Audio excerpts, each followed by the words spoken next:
hectic week. I am Realtor Myra Jones with eXp Realty, and I have Loan Officer Tony Greenwood with me, and we're going to do a short video explaining the home buying process, especially for first-time home buyers, getting you prepared to purchase a home in 2022. I want to first thank Tony Greenwood so much for joining me in this live. Thank you, Tony. There is a down payment assistance program. It's offered through HUD. Right now, they do have funds available, but to qualify for this program, first, you have to be pre-approved by a lender.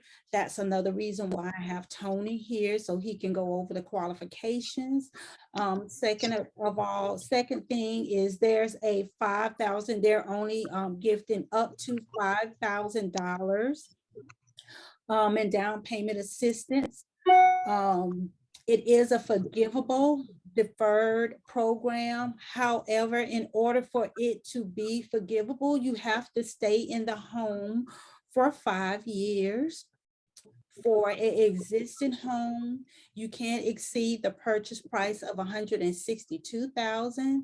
And for a new construction home, you can't exceed the purchase price of $243,000. There's also some income requirements. Thing is, you have to be approved by your lender before you put in the application. So once you're approved by the lender, then they do a pre-screen.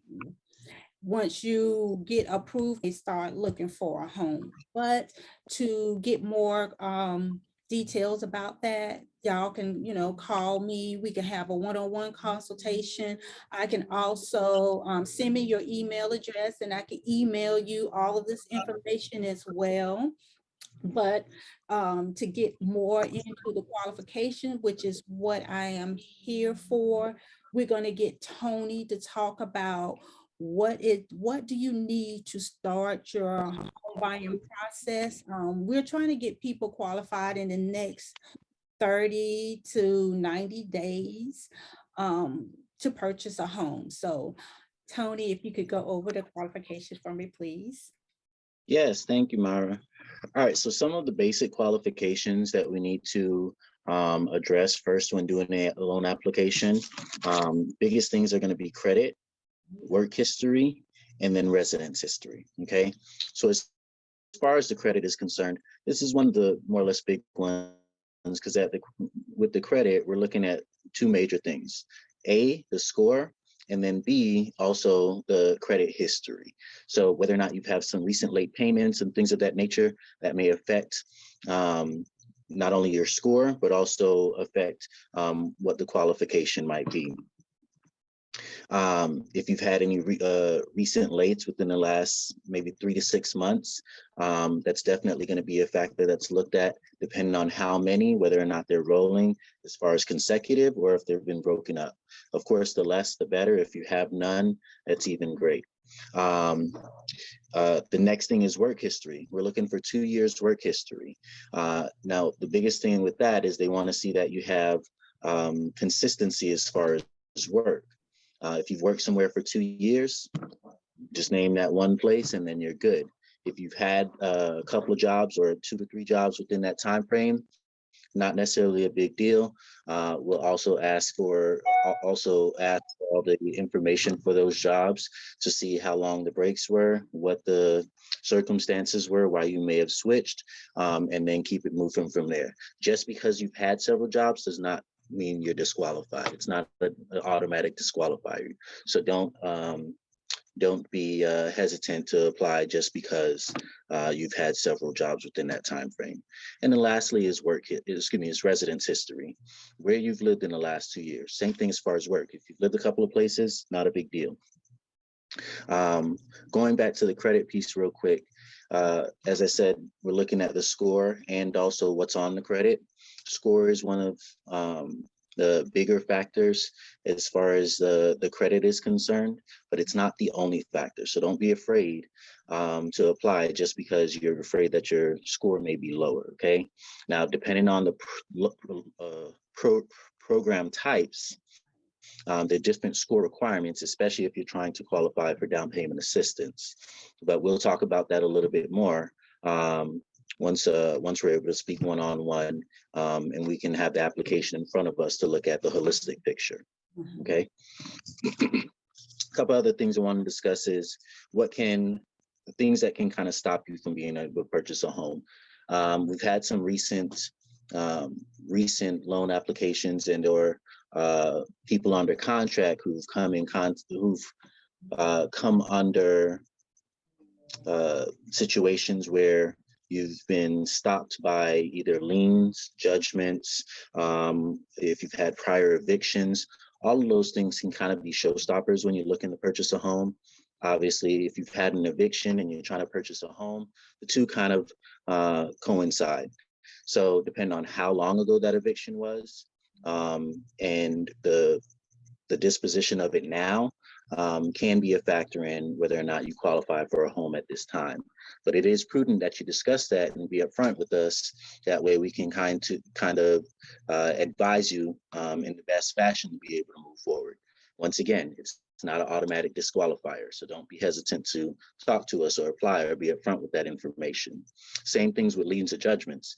If you know that you've had some, whether it's state liens, federal liens, whatever the case may be, and or judgments in the past, I advise you, even if you're not aware of the current disposition of those, try and go on either the county site, the state site, to look up that information to make sure that those have already been resolved.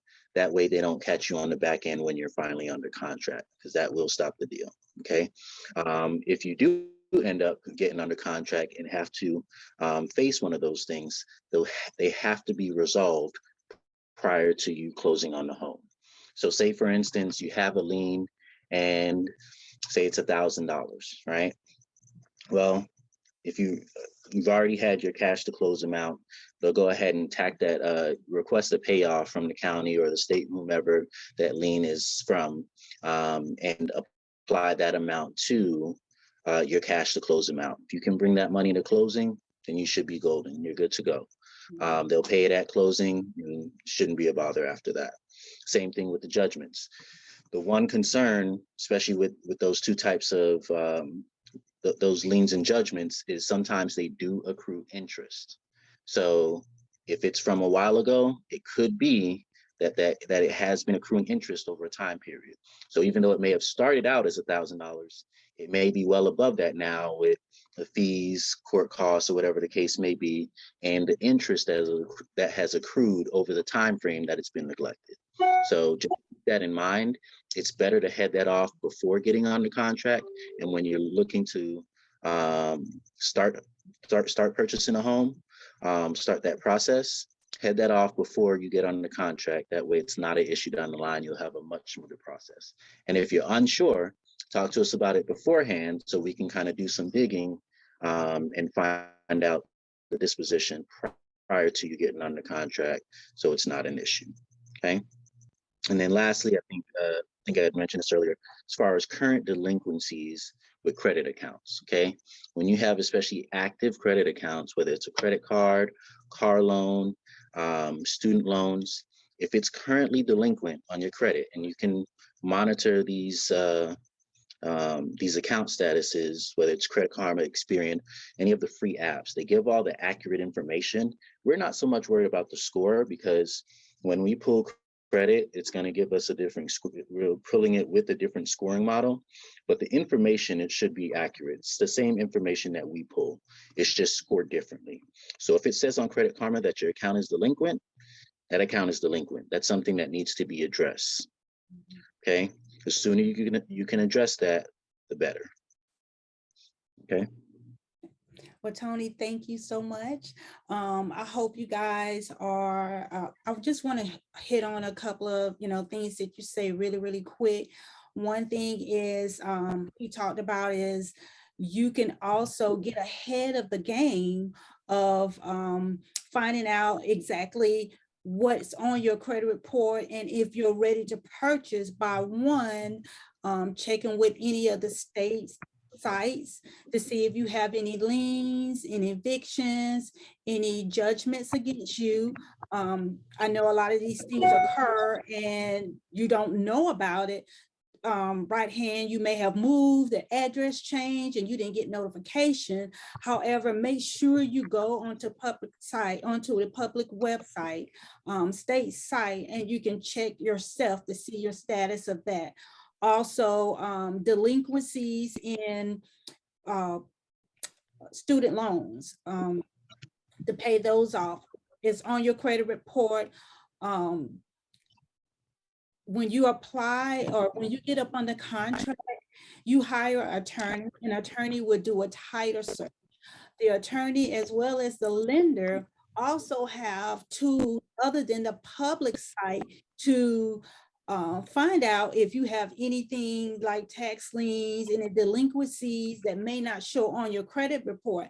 However, if you know these things ahead of time, please don't be or hesitate to disclose it to me or disclose it to your lender so we can address it. And like he said before, it does not mean that you will not get qualified on a home. We'll just have to resolve those before he issues a pre-approval for you to get a home.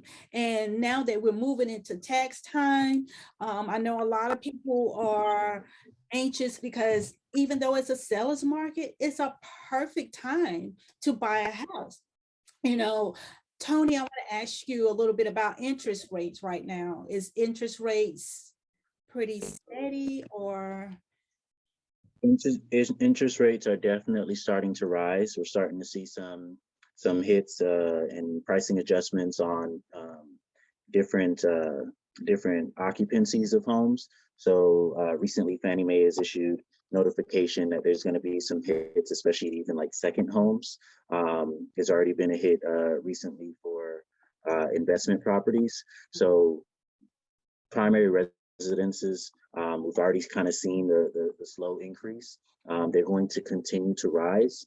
So like Myra said, it's a good time to buy right now. Even though home prices are a little bit higher, interest rates are also starting to increase. So all that means is you're going to be paying more for a home later on down the line than if you purchase now. Right, exactly. And that's not home value increases doesn't necessarily mean a bad thing as well, because you have more equity in your home if the house is at a higher price or price point. So, that could be a good thing. So take your tax money, use it wisely, pay off collections, pay off debts. I just explained to you there's at home also a Lexington County down payment assistance program that's available to help you. Contact me. Again, I'm Realtor Myra Jones. My phone number is 803-904-9732. My email is myrajones72@gmail.com.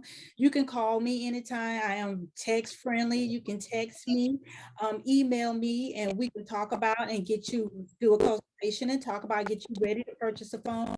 Or you can contact Tony at give him your information. My phone number is 803-318-3922. My email is T as in Tony, Greenwood, GREENWOOD @palmetto, PALMETTOMTG.com. Okay, so is there anything else you would like to add before we end this? That's it. Just give us a call. All right, y'all enjoy the rest of your week. Have a good weekend, and we will talk to you later. Thank you.